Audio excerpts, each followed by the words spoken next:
जैसी तुम्हारी इच्छा, लेकिन हम तुम्हें बटेश्वर नहीं जाने देंगे, रहोगे तुम दोनों मेरे ही साथ। तो वसुदेव बोले ठीक है, जहाँ तुम मुझे रखना चाहो हम वहां रह लेंगे। तो कंस ने देवकी वसुदेव को पकड़ के मथुरा की जेल में डाल दिया। अब कंस मथुरा में चला गया, रहने लगा। धीरे धीरे समय बीता, देवकी ने गर्भ धारण किया। तो परीक्षित जी देवकी के पहले गर्भ से पहले पुत्र ने जन्म लिया। अब पहला बालक हो तो महाराज माताओं को खुशी होती है। अब देवकी अपने पहले पुत्र को लाड़ कर रही है, दुलार कर रही है। अब वसुदेव जी देवकी के पास गए, बोले देवकी ये खुशी तुम्हारी कुछ पल की है, ये बालक मुझे दे दो, मुझे कंस के पास ले जाना है। और मैंने उसे वचन दिया था अगर मैंने इस बालक को न पहुंचाया तो मेरा धर्म चला जाएगा, पति का धर्म नष्ट ना हो जाए। तो मैया ने अपने कलेजे पे पत्थर रख के अपनी पहली संतान वसुदेव को दे दी। बोले ले जाओ मेरे भैया को दे दिया जाए, तुम्हारा धर्म नहीं जाना चाहिए। स्त्री के लिए सबसे पहला धर्म पति का धर्म बचाना होता है। बात समझ रही है? स्त्री का पहला धर्म पति का धर्म बचाना होता है। संतान से भी बड़ा पति होता है, याद रखना मेरी माँ। अब वो मैया जिसने 9 महीने अपने पुत्र को अपने महाराज कोख में रखा और वही माँ अपने कलेजे में पत्थर रख के कहीं पति का धर्म ना चला जाए, तो वही बालक अपने पति को दे रही है, ले मेरे भैया को दे दो जाके। वसुदेव वो बालक लेकर के चले, कंस के पास पहुंचे। जैसे ही कंस के पास पहुंचे हैं महाराज, तो पहुंचने के बाद आज कंस ने वो पहला बालक देखा तो कंस को दया आ गई। तो कंस ने वो पहला बालक छोड़ दिया और वसुदेव से कहा ये पहला है तो इससे मुझे कोई डर नहीं, 8वां जब जन्म ले तब लेके युजा ले जाओ। सो वसुदेव वो कंस ने पहला बालक छोड़ दिया। वसुदेव वो पहला बालक लेकर के आए देवकी के पास। देवकी ने देखा कि मेरे भैया ने मेरा पहला बालक छोड़ दिया, तो देवकी बड़ी खुश है, मेरा भैया तो इतना बड़ा दयालु हो गया जो मेरी पहली संतान को छोड़ दिया। अब क्या हुआ दादा, नारद जी ने देखा कि कंस को दया आ रही है और कंस को ऐसे ही दया आती रही तो भगवान को आने में देरी हो जाएगी। तो नारद जी ने हाथ में बीड़ा लिया, नारायण नारायण का जाप करते हुए नारद जी कंस के पास पहुंचे। अब जैसे ही नारद जी कंस के पास पहुंचे, कंस ने नारद जी को बैठाया आसन पर। तो नारद जी ने कंस से पूछा, कहो कंसराज दिन ब दिन ये तुम मुरझा क्यों रहे हो, क्या दिक्कत है? तो कंस ने कहा बाबा जी मेरी बहन जो देवकी है ना, उसके गर्भ से 8वां बालक जन्म लेगा, वो मेरा काल होगा। और अब तुम एक देर पहले आ जाते तो तुम्हें देवकी के पहले बालक के दर्शन हम कराते। तो नारद जी बोले वो पहला बालक है कौन? तो कंस बोले वो तो मैंने छोड़ दिया। नारद जी बोले क्यों छोड़ दिया? कंस बोला हमने इसलिए छोड़ दिया कि 8वें से मुझे डर है, वो तो पहला था तो पहले से मुझे डर नहीं था, इसलिए पहला मैंने छोड़ दिया। नारद जी बोले तुमने बहुत बड़ी गलती कर दी। कंस बोले क्या किया? नारद जी बोले तुम्हें नहीं मालूम, देवकी का 8वां बालक पहला हो सकता है और पहला ही 8वां हो सकता है। तो तुम जब भूल में न रहो कि 8वां जन्म लिए, का पता जुई 8वां होवे। हाँ तो जाओ तुमको पहले बालक को मार दो। अब नारद जी सोच रहे थे कि जितने ज्यादा ये पाप करेगा उतनी जल्दी ये मारा जाएगा, उतनी जल्दी भगवान आएंगे। और एक बात और बताएं आपको, जिस व्यक्ति के विनाश का समय आ जाए, आपको सत्य बता रहे, न मानो कभी प्रैक्टिकल कर लेना, जिस व्यक्ति के विनाश का समय आ जाए उस व्यक्ति को अगर आप अच्छी बात बताओगे तो बुरी लगेगी और बुरी बात बताओगे तो अच्छी लगेगी। हाँ अब नारद जी ने कहा कंस से जाओ पहले बालक को मार दो। तो कंस राज भागा, बोले बाबा जी बात तुम पते की बताए रहे। भागा कंस देवकी के पास पहुंचा, देवकी अपने पुत्र को लाड़ लड़ा रही थी। तो जाके कंस ने उस बालक को महाराज खींच लिया, दबोच लिया, एक शिला पड़ी थी उसी शिला पर पटक दिया और जैसे ही शिला पर पटका तैसे ही उस बालक के मांस के लोथड़े पूरे जेल में फैल गए। कंस वहां से चला आया। अब जिस मैया के सामने उसके पुत्र के मांस के लोथड़े फैले हों, उस मैया ऊपर क्या बीतेगी? मैया देखो मेरे पुत्र की दशा, मेरे पुत्र का मांस इधर उधर फैला है। अपने आंचल में महाराज अपने पुत्र के मांस को समेटने लगी और रोने लगी। वसुदेव समझा रहे हैं देवकी अब जो हुआ भगवान की इच्छा से सब कुछ अच्छा ही हुआ। प्रमाण ये मिला कि कंस ने देवकी के एक नहीं दो नहीं बल्कि 6 पुत्र मार दिए। 6 आज जिस मैया के सामने 6 मारे जाए उसकी दशा क्या होगी। देवकी के सामने 6 पुत्र मारे गए। देवकी रो रही है और भगवान से प्रार्थना कर रही है, हे प्रभु के मेरी विपद हरा करतार और देवकी जेल बीच रोवती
जन्म न देती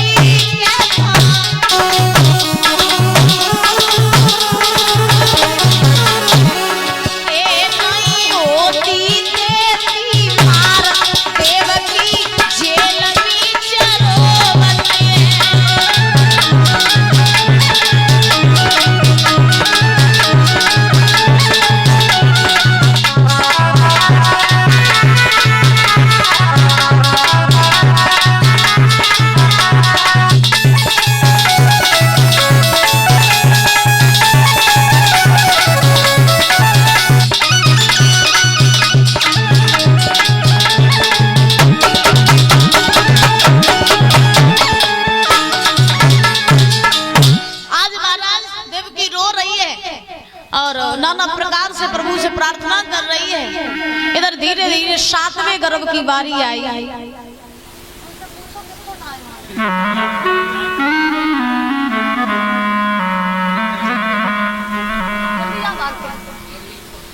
तो महाराज 7वें गर्भ की बारी आई। अब 7वें गर्भ की बारी आई तो 7वें गर्भ में चले शेष भगवान।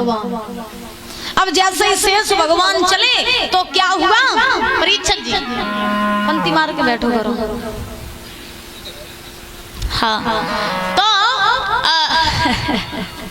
7वें गर्भ में शेष भगवान चले। जैसे ही शेष भगवान चले तो नारायण ने क्या किया कि योग माया से कह करके उस 7वें गर्भ को खिंचवा लिया और महाराज वो 7वां गर्भ रोहिणी के गर्भ में पहुंचवा दिया, जो वसुदेव की पहली पत्नी थी, जो कंस के डर की वजह से महाराज नंद के यहाँ पर रहती थी।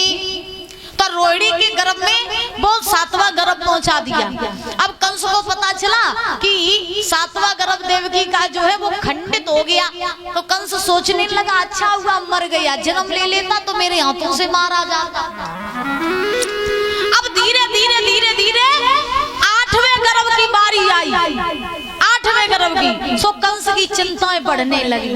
हाँ अगर किसी इंसान से कह दिया जाए भैया तुम कल मर जाओगे, तुम्हारा अंतिम दिन है, अम्मा किसी से कह दिया जाए कि भैया कल तुम मर जाओगे, कल तुम्हारा अंतिम दिन है, तो आदमी सोच सोच के कल नहीं 1 सेकंड में ही मर जाइए कि हम कल मर जाएंगे। हाँ क्योंकि मौत का डर बहुत बुरा होता है। तो महाराज क्या हुआ,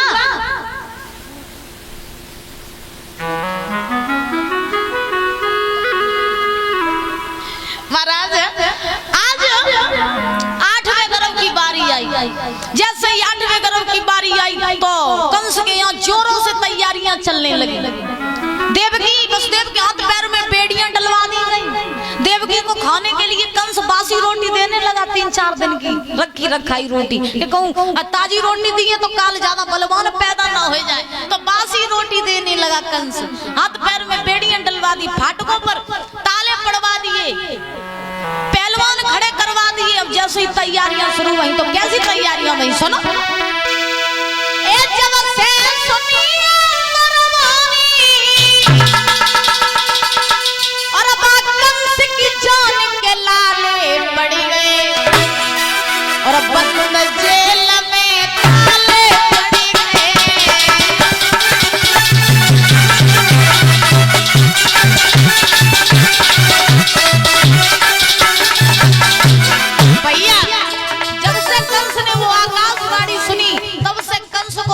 चैन नहीं है। कंस सोच रहा है कि प्राण कैसे बचे, काल कैसे मारा जाएगा।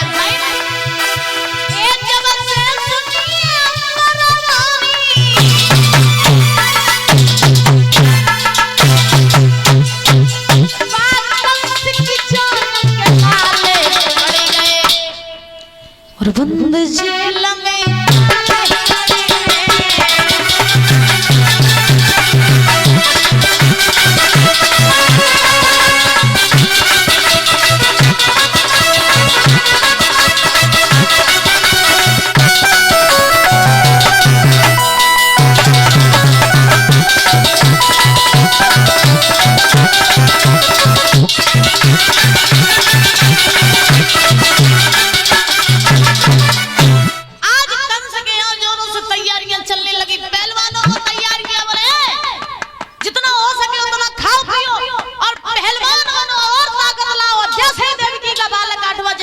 इसको मार दो। अब तो एक द्वार पर 4-4 पहरेदार खड़े, ऐसी तैयारियां चल रही हैं। आइए ताली बजा करके बोलेंगे, उसके बाद भगवान के अवतार की कथा सुनेंगे और कुछ ही क्षणों में भगवान की सुंदर झांकी आपको दर्शन देने के लिए आएगी। तो सभी भक्त बड़े भाव से ताली बजा करके बोलेंगे ऊंचे ऊंचे।